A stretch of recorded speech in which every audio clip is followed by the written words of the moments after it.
What's going on, everybody? Thank you, everyone, for joining us. Another episode of Canes After Dark. Here with some very special guests on tonight's show. We've lost Coach Banda, who we're going to Utah State. We parted ways with Coach Stroud. He won't be coaching next season. Coach Rump as well will not be part of the program. We have to fill in those vacancies moving forward. A lot of people think Blake Baker, he'll either be demoted, he'll stay as defensive coordinator, maybe we'll bring in a co-defensive coordinator as well. A lot of question marks going into this offseason. We also have the transfer portal. We have a couple more spots left. Ross, where do we begin with all this madness going on this offseason? Man, I mean, we had an improved season, of course, from Diaz year one to year two, but we've definitely got some holes to fill, and there's some pretty glaring holes in my opinion, and I'm sure that's a lot of fans feel the same way. Um, it's to the point again where the lack of depth and the lack of recruiting in the past will leave us looking to the transfer portal to get help immediately, especially for guys week one that are ready to get snaps immediately and produce for us. Multiple different names out there at different positions. You guys will tap into all that stuff, and we've got some really interesting names as well that could come in as coaches and position coaches for us. Max, where are you at with all this, bro? I mean, from what I've been told, I'm pretty content with a lot of the things that are going on. I actually did talk to somebody that has like direct ties to the program last night, and he said Stroud is going to be there every day. Okay. So, yeah, he's not going to be the D-line coach, but he's going to be helping out every single day. And that was big for me because he has a huge impact on this team. And so, I'm happy about that. And then, I think Rumpf, I'm one of the guys that like, I'm never going to put the full blame on him because of, the things that I've been told. He wasn't really allowed to do his job to the fullest. But, Banda, I wanted him gone. He's gone. DVD, we don't know yet on DVD, actually. There is conversations about him maybe taking that corner spot if we offer it to him so he doesn't leave. But, I'm content with the openings, and I'm looking forward to hearing who we get. Canes up. How do you feel if DeMarcus Van Dyke takes over the cornerback position as a position coach there? Well, as a lot of people know, DVD does a lot of the stuff that other people are getting credit for, behind the scenes. He's a superstar on the recruiting trail. He builds those relationships, and for some reason or another, they put another name on that somebody recruited that player.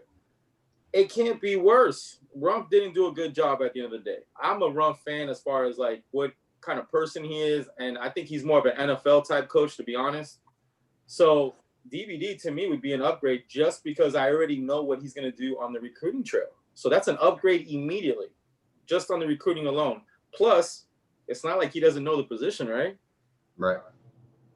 No, that's a great point. I mean, DeMarcus Van Dyke, like Kane's up said, he deserves a lot of credit that he's not been given for moving forward. I mean, he's already been a part of the program. It's not like we're bringing in a new coach who doesn't have this relationship with the players. Might go well, might go really bad. Sometimes it just doesn't click with a new coach and players who weren't recruited by that coach. So, hey, that's a very good point. AJ, where do you stand with all this? Would you like to get in kind of a coach with a bigger resume per se, experience in the SEC recruiting or another conference, or do you like the idea of DeMarcus Van Dyke as well at the cornerback as the cornerback position coach? For me, I think that DVD would be I agree. I think he'd be a big of an upgrade actually, but I really think it's all about the South Florida ties, man. I think that depending on the coach and where he comes from and where he's coached at, if he has those South Florida ties, I think that's huge because we know that's the hotbed for, DBs, and we really are at a huge need for cornerbacks right now. So if that coach, I don't know who it may be, but if they do have those South Florida ties with the high schools down there, then I think it's a home run, especially if they're coming from the SEC. But I don't know if we're going to get a SEC cornerback coach. I'm not sure what kind of, if you're going to make a lateral move or pay more money than the SEC can, right? So DVD, I would be happy with DVD myself. Yeah, no, 100% agree. Max, are we opening up the checkbook, for big name coaches? Does Manny Diaz, you think, have the green light, to go out and pick his staff, or are we kind of being restrictive with this matter? To an extent, the checkbooks are definitely open, but they're not opened for everybody. For example, we're not getting T-Rob. He wants a ton of money to come, like a ton of money. And that's a guy that, all of us would love to have. But the people at Miami think we can get a guy similar to T-Rob without having to pay that much. So, again, the pocketbooks are open, but they're not going to overspend for someone that they think they can get someone similar for a lesser price. Who do you guys think would be like in play for defensive line coach? I know the name Charlie Patridge has came up, Brian Williams from Maryland. Any other names you think that could be realistic? I know Jess Simpson from the Atlanta Falcons, they're going to clean house with their organization down in Atlanta. You think he can come back? I know he wasn't really a fan of recruiting per se. So maybe we don't need really a recruiter, maybe more of a developer. I want to hear everyone's thoughts on this. Ross, what do you think? Well, I know one name that I've heard mentioned multiple times, and it's a name that's even been mentioned in the past, and there's some different feelings about it, but Kevin Patrick from North Carolina State was a name that popped up. I mean, he's another guy that's, learned how to make something out of nothing a lot of the time. They're not pulling in 5-star kids at North Carolina State. They're not always pulling in 4-star kids. He works with a lot of 3-star kids, and he turns them into very good players. I'd have to say, though, man, I mean, dude, we've talked about it before. Charlie Partridge, man, from Pittsburgh. I just think he is just the absolute perfect fit for us. Yeah. I would have no problem giving him the co-DC title and letting him infuse his mentality throughout the entire defense. I mean, this guy, if we want to see our defensive line start to look a little bit like the Miami Hurricanes defensive lines that we loved in the past, he is that kind of coach. And I think it would be foolish if we at least don't make an offer or try to at least persuade him somewhat to come to the U. Yeah, no, Charlie Patridge, I mean, he has a great record. He was a part of, in 2019, that Pittsburgh defensive line averaged 3.92 sacks per game. I think that was best in the country. He actually helped coach J.J. Watt down in Wisconsin in 2010 when he was the defensive line coach there. He went with Brett Bielema and his staff from Wisconsin, who went to like back-to-back Rose Bowls, to Arkansas. Didn't really work out well in the SEC. So, I mean, he has a great resume. Any other names, guys, that you can think of that you think Miami should consider and that's realistic on this staff? I just think Ross hit it on the head. I don't think there's I can't think of a better candidate that's more Miami style, like that guy. Look what he did with that Pittsburgh line, like you guys are talking about. Like, they're 2 first-team guys above our guys. Right. He screams Miami. Like, he just brings that attitude, and he has that experience, so he'll come with that weight, That resume carries weight. Kids are going to listen to him immediately. He's not that up-and-comer guy. He's that I'm proven and look what I did guy. And we need a guy like that. I scratched my head today trying to think of better candidate. I just don't think there's a better candidate. We have to shake that tree, in my opinion. Yeah. No, 100% agree. I think it would be a nice transition coming from Pittsburgh. Staff's already very familiar with him. They've always prayed Pittsburgh's defense every time we play them. Pat Narduzzi is a great defensive mind of the game as well. So, no, I think it would be a great hire. And like Ross said, I think that's our co-defensive coordinator moving forward. And ultimately, I think Blake Baker could be moved to maybe a safeties role, just overseeing the safeties. AJ, what do you think about that moving forward? Do you think Blake Baker's going to be our co-defensive coordinator or maybe just defensive coordinator, or will he get demoted? So I don't think he'll keep his role, his current role. I think that if he does get demoted, which I think he will get demoted in a way, I'm not sure what position group maybe you're right with safeties, but I do think that a co-defensive coordinator, or he's gone altogether, we bring in a whole new defense coordinator. I just don't see him staying as defensive coordinator, not making a change there.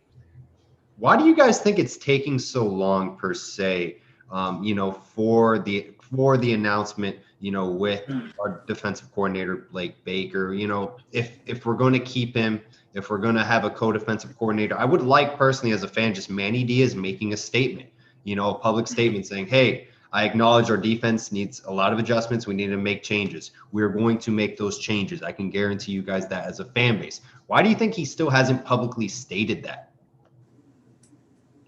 I think the biggest thing is like stuff hasn't really been set in stone yet. Like they've had multiple meetings, Manny and Baker and people within the board of trustees and whatnot. So I don't think, as of last week, it seemed like Blake Baker was going to remain the DC, but as of this week, it looks something different. So I think there's a lot of ideas rolling around in all of their minds, and that's why we haven't heard anything concrete. In my opinion, you get a guy like Patridge, like everyone agrees, he's a previous head coach. Look what we did on the offensive side of the ball. Likens, previous head coach.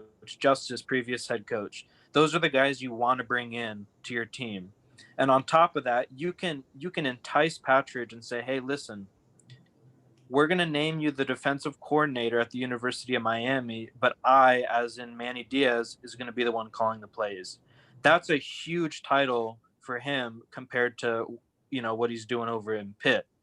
In my opinion, I think it's more likely that Manny takes full control of the defense and Blake either gets fired or demoted than it is to go and hire a Kevin Steele or a Jim Levitt or someone of that nature. Is everyone okay if, let's say Manny Diaz takes over the defense? Is everyone okay with that by Manny Diaz, or do you want an outside perspective taking over this defense? I personally, it would depend on who he hires in the other spots. For me, Yeah. Because I think Manny has shown that he can call a defense. I think, everyone has mixed feelings on the turnovers and. We still gave up big plays. But I definitely like the attitude of that defense that Manny called. And I think I would be okay with it, but it would definitely depend on what the other hires are. I want someone on that staff that can maybe question Manny a little bit and Manny listen a little bit. Like the guy we keep talking about, I guarantee you if he gives a suggestion, Manny's going to listen to him. Charlie, like that guy is going to say stuff and Manny's not going to go, okay. Right. He's my friend. So I think for me, it would depend on what the rest of the staff looks like. I would not be opposed to it if we have a little bit of weight and, with a good resume in one of the other or two of the other spots, to be honest. Yeah, no, I 100% agree. I'm with that as well. Your coaching staff is the backbone of your football program. If you don't have a good coaching staff that develops players, it's hard to get a good recruiter and a developer, but if you can get both, you might have something there moving forward as a program. Am I the only guy that sees Nick Monroe's head and just really just gets I don't think the word is bitter. I just scratch my head as to why we view him as a candidate. I understand he has ties in the North Miami area specifically, but I ultimately think we can find someone better. Can someone prove to me why we should be considering Nick Monroe that's familiar maybe with his connections with Miami-Dade County football? He's respected down here. I can tell you that. Yeah. I mean, he's really respected in all the schools here. I can vouch for that 100%. Now, the other stuff is, is he a great coach? I hear he's a great coach. I can't really say I know that for sure, but I can tell you he walks into a school and down here, he's respected. And that's from what I've heard, he's a good coach. He's definitely not as, I wouldn't say, a big veteran or anything like that. He's not new to coaching, but he's not, a guy like Patridge who's been around forever. Obviously, different position. But from what I know, this guy doesn't just recruit DBs, man. He was at a camp down in Miami recruiting a quarterback for Syracuse. This guy just recruits. He loves it, and everybody loves this guy. And that's a guy on staff that is going to be very, very valuable because he'll go out of his position group to go get people that he knows are going to make an impact. Okay, I mean, that makes me feel a lot better, about That's him. facts. Yeah. I mean, if the head coaches in Miami-Dade County, in South Florida, Broward County, Palm Beach County, they respect a coach, an out-of-state coach from the state of New York, by the way. It's not like Georgia or, some Orlando, for example. Like, for a coach all the way to New York, to come down to South Florida, and have respect, and, that trickles down to their players. The coach is going to be like, hey, I like this guy a lot. I know you're going to go out of state, but I'm telling you, he's a very good coach. He can develop you. Hey, I think that speaks volume. Bring him to Miami. Hey, we need good recruiting. We need developing over recruiting. I think we're missing on the under the radar players, guys, in South Florida. The 3-star recruits that Miami doesn't offer, even some 4-star recruits that we're late to the party with that we didn't even offer, Anthony Schwartz, Elijah Moore, for example. Those are players that we need to evaluate more. How do you guys think we can fix that? I think one of Manny Diaz's downfalls in recruiting is focusing too much on the big fish. Big fish. And big fish do not get landed, then we're late. I think he needs to focus on getting the big fish, but not forgetting about the little fish that could be just as good, that may even work harder because they're not a 5-star, that can make just as much, if not better, of an impact. You look at Lingard, okay, Right. 5-star kid. Now he might be moving to defense because he hasn't played his whole career. Cam Harris, DJ Dallas, a lot lesser known players making a lot bigger impact, right? So you got to have a big focus on the big fish, but you got to have just as big of a focus on the smaller guys. And so if Manny wants to focus on the big fish, he needs to delegate someone on the staff to focus on the little fish if he's not going to do it, right? So it's just a whole balance thing for me. And I'm hoping Coach Fields can identify that, those little fishes. I mean, he is the go-to guy in recruiting for offensively, in my opinion.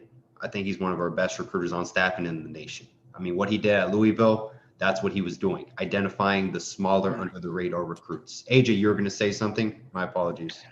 Oh, no worries. I was actually I was going to agree with Max because I think that, we do obviously, I mean, James Williams, Leonard Taylors, we want those guys to come to Miami, right? But you're not going to get the Patrick Surtains and the Tyson Campbells and all these, every single guy in every single class, right? There's just too much competition out there. I think one of our biggest weaknesses has been evaluations. You brought up Elijah Moore. That was one of my favorite recruits that cycle. I loved him at wide receiver, and I was so upset when he went to Ole Miss. And obviously, look what he did, and he's going to the NFL now. But I think our evaluations have not. I mean, we've hit on a couple. Greg Rousseau, 3-star kid, came in, was our best defensive lineman, and we've hit on a few of those. But I think we're missing on a lot of gems out there in South Florida. Yeah, I mean, Malik Rutherford, you just mentioned the high school Gregory Rousseau went to. I mean, I interviewed his high school head coach, Hector Clavijo. I mean, he spoke wonders of Malik Rutherford. He said he's going to do great things at the next level. I think he's going to Georgia Tech, I believe. So he's going to be a great player. Ross, anything you want to add before we move on to the transfer portal? I think one of the biggest things for me to hit on with this is that kids want to see development at each and every position. Those kids all have futures and dreams, and any kid that feels worth his own weight in gold and has an idea that he might be wanting to test the NFL waters, which are kids we want at the University of Miami, they want to see development. We've developed at some positions. We've started to get depth at some positions, but not nearly enough. And we haven't seen a lot of development as far as youth all around the field. We see a lot of our older guys getting snaps and not really performing all that well. If we can start to mix in the youth a little more, start to show that we can get guys ready early and often, I think it's only going to help us. And, moving on from a guy like Rumph, if we do the right thing and we bring in the right kind of guy, that's where we make that progress. I think we really start to get guys that want to hit the trail and guys that want to put on for the University of Miami. No, very well said. I wholeheartedly agree. Kane's up. Where do we stand in the transfer portal right now, moving forward? I think we stand really good. I think Miami is operating that we're going to get more spots because we have our fingers in a. This is going to sound weird. We got our fingers on a lot of kids. I said it in my head. And I was like, "That's funny." I'm gonna say it anyway. You got to say on, bro. You like that, huh? I was like, I gotta say, it's kind of funny. No, we reached out to quite a few players, which would exceed our numbers, you know. So, and I think we're in position, you know. I'll say this: I think if the news wasn't as bad as it was today in our country, we might have got an announcement today. I think there's something already looking good for us. I just think that it wasn't the right time to say anything clearly for what was going on today in our country. But Manny, I want to kill him sometimes like everybody else, but he always ends up doing the right thing at the end of the day, right? Yeah. I mean, think about it. He always ends up doing the right thing. So this is his time. This is when he shines the brightest. This is his time of the year. And I expect us to be huge at multiple positions in the transfer portal, positions that people are not even thinking we need depth at. I think we're going to be very active in the transfer portal. Shit. What position specifically do you think, like moving forward? D tackle. D tackle. Do you think we're going to be patient with the transfer portal? Because I mean, like we talked about it before we were recording. You mentioned January. The specific date, was it the 11th? Yeah. Okay. The Pele grants. Everyone's kind of waiting on that matter. Then everyone's just going to head out. Do you think it's just going to be a waiting game, and then it's just going to be a wave of players coming in? I got to tell you, this is just strictly my opinion on this. I have no weird information on this. I think it's going to be both. I think they're going to play. Miami's going to play a game with some of these kids. They're going to just, keep tabs on them. Yep. And also wait to see what big whales pop out, on the 12th, on the 13th of January. But, as you guys probably already know, we're in the hunt immediately right now for some big fish that I think we're in a good position to get. I really do. Yeah, that would be huge for Miami. I need a corner and a wide receiver moving forward to be satisfied going into the offseason. I need a veteran presence in the cornerback room and in the wide receiver room. Mike Harley and a compliment to him, because then we'll be good. But Mike Harley alone, I question that deeply. I don't like relying on underclassmen. We had Amon Richards as our true freshman. Since then, before that, you don't see it a lot. You don't. At Miami, at least. Maybe other programs. Max. Wait, go ahead. Expecting Mike Harley to come back though too, right? So right. Is that going to be official, you think? Man, when King announced, I thought to myself that Harley was kind of a package deal. But I don't know, man. I think as of now, he's probably a 7th round pick or undrafted free agent. So I can understand him wanting to come back, but I can also understand him wanting to bet on himself, right? So it'll be interesting. I think he does come back, though. I think another year with King, his stats keep going up. He plays how he did the second half of the season, the whole season next year. Then maybe he's looking at like a 4th round pick. I don't think his ceiling's really much higher than that. I think he's probably a 4th, 5th round pick if he has a great season next year. Yeah. I can't really see him hopping into the 2nd or higher, maybe the 3rd, but even that seems like a little bit of a stretch for me. So I think it could be worth it for him to come back. At this point, I would say I'm about 65-35 on my confidence about him coming back. But we should know in a few days. They got till the 17th to announce it. So yeah. How about Brevin Jordan, guys? Do you think he'll be returning, or we saw his last season at Miami? That's someone that would be great to return. Everyone's on edge on that. Yeah. I'll jump in. I think that I could see Brevin leaving. He's shown enough during his Miami career that he can be an elite player when on the field. Now he's had injury concerns throughout his career as well. He can't, consistently stay on the field. I think a 1 mostly solid, healthy season, his this next year could really help him. And I think that another year in the Lashley offense, I mean, obviously we love using the tight ends. I mean, every time Mallory, it didn't matter, Mallory, Brevin, whoever was on the field, I mean, they were eating. So I think he should come back because I think he can be a late first round, second round pick.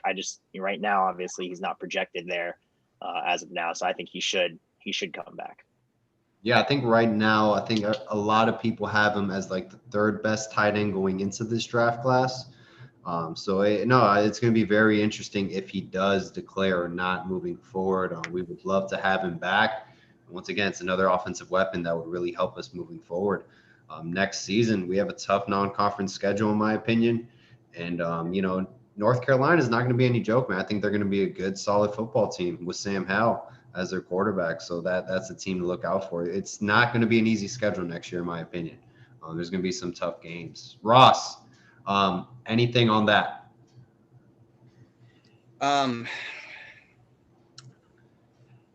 Honestly, I think these guys kind of hit home on a lot of this stuff here. I'm kind of feeling the same way as everybody else is, I think, with a lot of this stuff.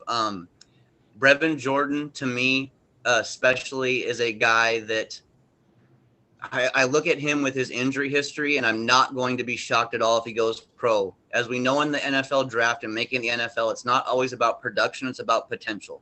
He has flashed his potential. We have seen the difference between him in our offense and him outside of our offense, and our offense is better when he's around. It just is. I know the consistency issues with staying healthy have really bothered some fans, but it's out of his control. I think for the team, for him coming back, it's a great thing.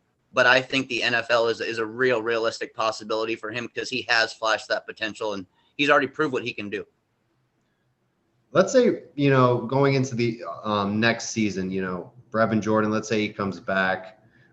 Manny Diaz, let's say, it's tough to predict now, but let's say he makes changes going into the offseason.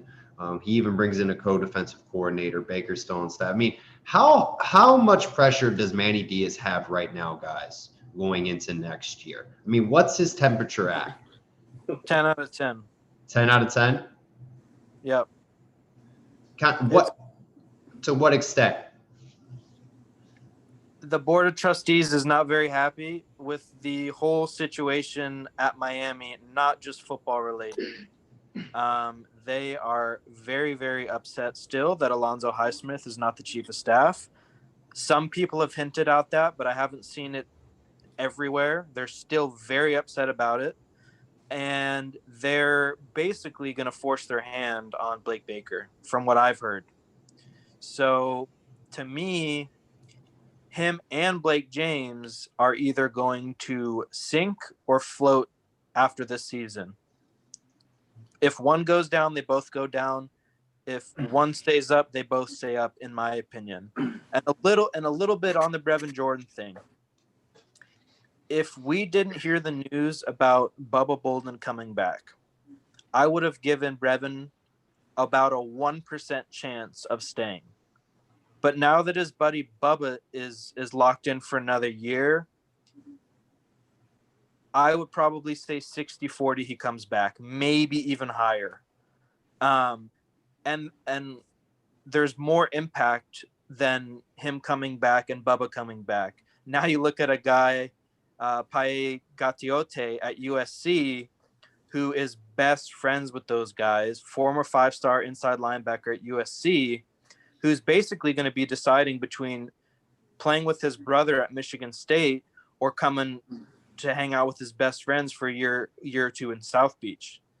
So that impact of Bubba coming back isn't just the impact of him being on the team. It also creates an avenue to get Gatiote and Brevin Jordan coming back. Because, again, if Bubba left, Brevin was gone. I can guarantee it. Is anyone else on that 10 out of 10 meter with Manny Diaz, or do you think, give it more time? I think if he goes 9-3 next year, I think he's staying no matter what. On top of that, with a bowl win, he's going to return. Is there a certain standard you guys expect for Manny Diaz next season? I know everything Max says is 100% same stuff I'm hearing. They put a fire underneath him. and he needs to make some moves because they're gonna make it for him. I mean, it's pretty. I think it's getting out there now. It's not as much as a secret as it once was. But I agree with you, Paul. If he goes 9-3, I think he's safe. Because that schedule is no joke. That schedule next year, like you said, I think that's that Michigan State game. There's not enough people talking about that. Mel Tucker can coach. Mel Tucker can coach, and they're getting bodies over there right now. Don't sleep on that game. And then you've seen the rest of our schedule. Clearly, Alabama. I mean, I don't have to go through it, but I agree with you. Tough schedule. 9-3. I think he's safe. 9-3. Other than that, I think there's a problem. Yeah, no doubt about it. Mel Tucker's what he did at Georgia as defensive coordinator. I don't know if people realize how good he was. He will have that football team playing all 4 quarters, no matter what. They will stop till the whistle is blown. Okay, that is a damn good football team. Do not sleep on App State. I know they got Duke's quarterback Chase Bryce, but just watch out. They're not a bad team at all. So, like Kane Dupp said, man, it's not an easy schedule. So look out for it. AJ, what are your thoughts about Manny Diaz, man, going into 2021? Is his seat on fire in your eyes? Absolutely. I think that I'll get to the Michigan State game. You brought up a really good point, or you guys brought up a really good point there. But I think that the first year obviously didn't go the way we wanted it to, or he would have wanted to. Offensive staff is gone. Second year, we don't know yet fully right now, so I can't really say. But most of the defensive staff might be gone or changing positions or whatnot. We'll have a completely different defensive staff. Year 3, we're looking at Manny. Manny's the same guy. He's the guy making these decisions, these changes. It's his defense. I think that Michigan State game, I was going to bring up this Michigan State game, I think is maybe for him, maybe not for the team, maybe not for the schedule. Like I said earlier, I hope King is there for that game because I think it's so important. I think that will be Manny Diaz.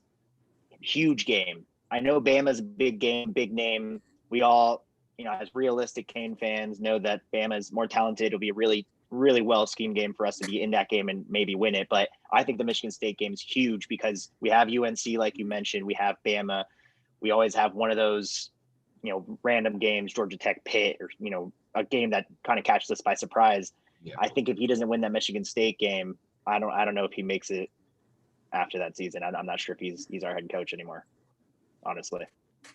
Yeah, and I think he'll finish out the year unless he gets blown out by 58-0, to an opponent. But, at the end of the day, it's on Blake James. He gave him the opportunity to coach at the University of Miami. I would have loved to explore a lot of options. I think you could have gotten a lot of great coaching candidates who would have been interested in this job. In the NFL, there's tons of candidates from there. Butch Davis came from the NFL.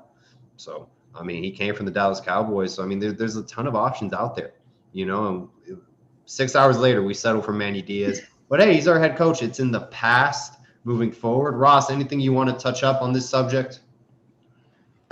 Yeah, one thing that I want the University of Miami to be cautious about while we're waiting out to see if Manny Diaz is the head coach or not is that we really make sure that even more so, not just next year, but going into that final year of his contract and the next year of his contract, those 2 final years, we got to keep an eye on Lashley. We don't want to lose him in that meantime if we are not sure about Diaz. If Diaz fails next year early, he fails often, and he fails big time, I don't want us to be late on the Lashley train, and I don't want him to end up somewhere else. If we're going to make a move, I want it to be done so we can retain Lashley and possibly make him our next head coach. That would be the route that I would go, at least for the time being anyways.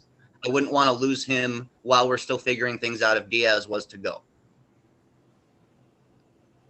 Personally, for me, I don't want to talk about a new head coach next year because I want us to have a great season. I want us to succeed, But, that is interesting, moving forward. I think Rhett Lashley is a great offensive coordinator. I don't think right now, like I said, I don't want to talk about a new head coach next year. Just bring that kind of subject and energy into, in case it does happen. But, I think that will be interesting what happens to Rhett Lashley moving forward. Max, any bold predictions you have in this offseason for the Miami Hurricanes? I think we're gonna name a D-line coach in the next 3 days. Okay. You I want think to out that's. a guess?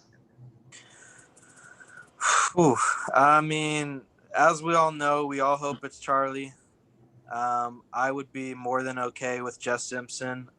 Another little tidbit. I'm not gonna leak who told me this, but somebody on the team would very much enjoy if we brought Jess Simpson back. Somebody that plays D-line at the school, someone in their crowd is very, very high on Jess Simpson. So I wouldn't mind him either, but I do think within the next 3 days, we'll probably announce a D-line coach. AJ, what's your bold prediction this offseason? I know that Barry got a lot of fire and whatnot and heat from from everyone on the timeline, but man, bring me Tyreek Stevenson, bro. If we can get Stevenson in, I would love that. I know he burned us. I know we don't usually want to bring back those guys who burned us from South Florida and go out to SEC schools or whatnot. But I think that's a huge upgrade. I think I'm hoping that he's a Kane. I don't know if it's going to happen, but that would be my bold prediction is hoping Tyreek comes back home. Yeah, absolutely. No, we need someone in the cornerback room.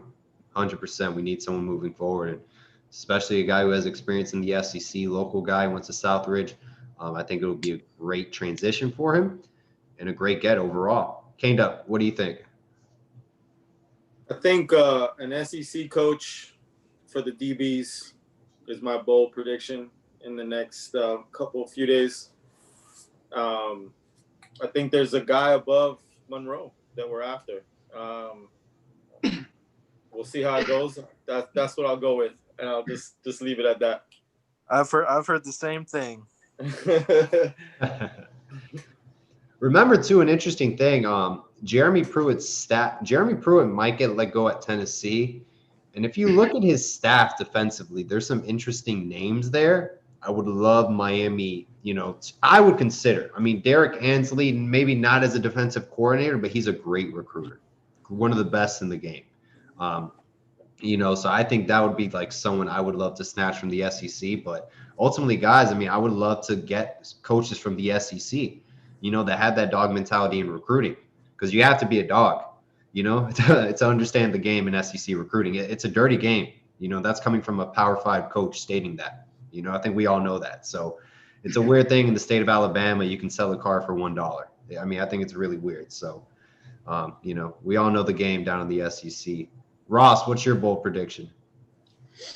My bold prediction for this squad is that 2021, we get the offensive line right. Year 2 of justice, I believe wholeheartedly, especially the run blocking will start to show up more. If you look at his history, that's about what happens. First year has been a little sketchy where he's at. Second year, run blocking really picks up. The fact that he showed a little bit capability to teach our guys some pass blocking this year was huge already. I think he just kind of doubles down on what we're going through. We add guys like Rivers and Isaiah Walker to the line to get them more consistent snaps. I think, honestly, that next season we start to see the offensive line for the University of Miami start to look decent again. Okay, yeah. Hey, offensive line wise, last one was probably, my rough estimate, Brad Kaya's freshman year. I think Arquijo was still our offensive line coach, was our last good offensive line unit. It's been a while, Unfortunately, freshman quarterback, it's just not going to work out. Played Nebraska away, had Louisville first game of the year. That was a pretty good team as well. So rough schedule didn't work in our favor, but I thought that was the last good offensive line unit we had. So we're long due for a good offensive line. Healthy De'Ara King returns moving forward. I don't know. Maybe N'Kosi Perry will get the starting job under center. I don't know. A lot's at stake at the quarterback position moving forward. Does anyone have an opinion on that? What we should do? Because I think that's a curious subject. De'Ara King just tore his ACL. He's going to have to go through rehab. What scenarios are going to play out, you guys think?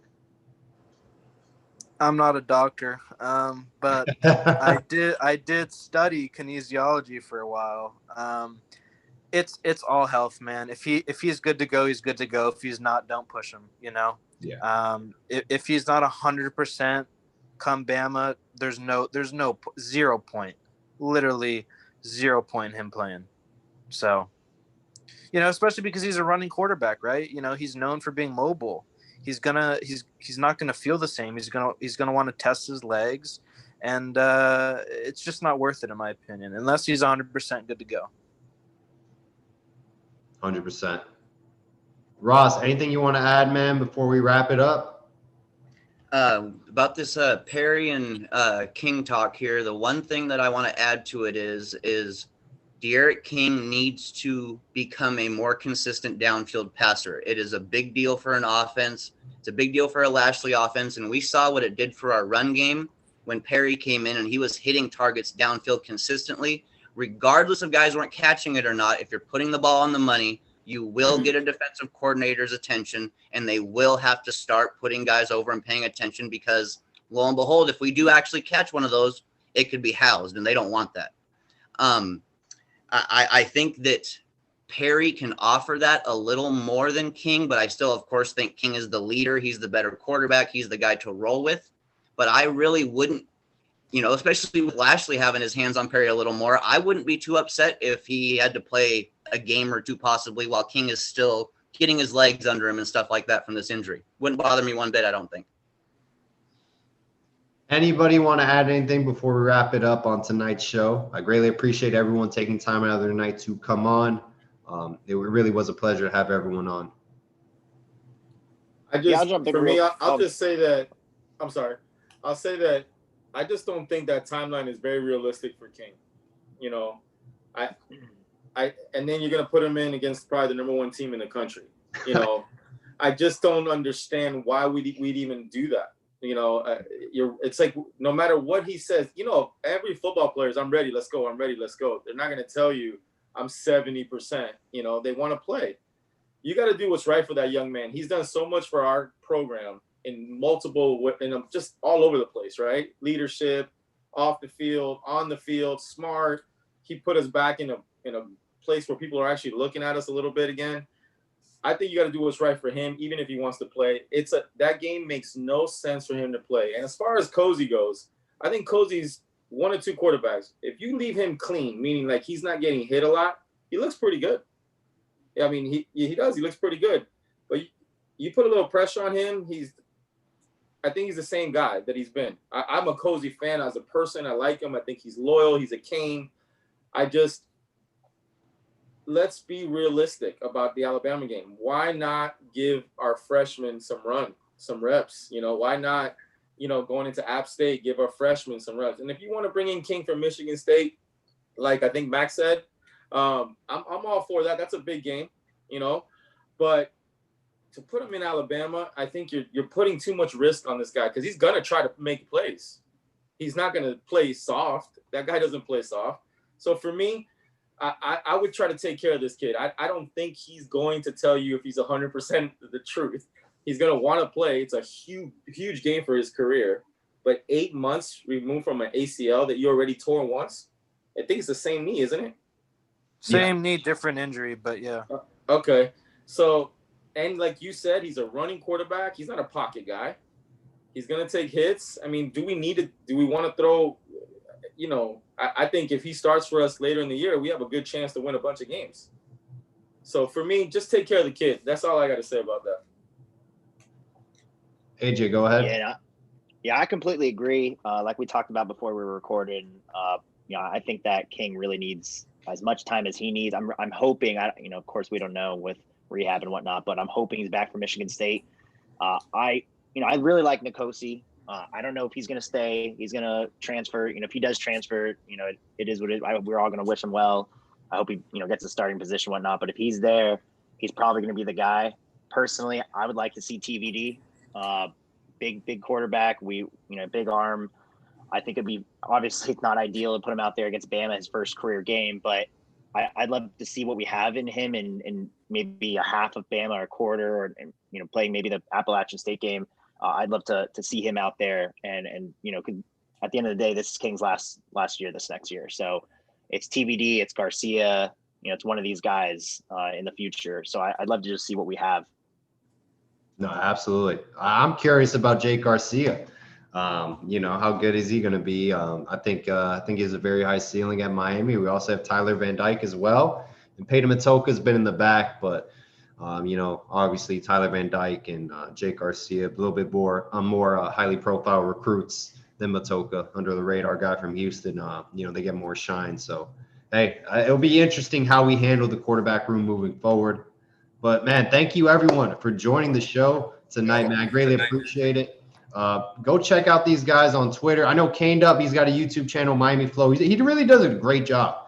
Does a really nice job, man. So subscribe to his channel, Miami Flow. I'll drop these guys' Twitter handles in the description as well. And man, thank you everyone for joining us again. And always all about the you guys.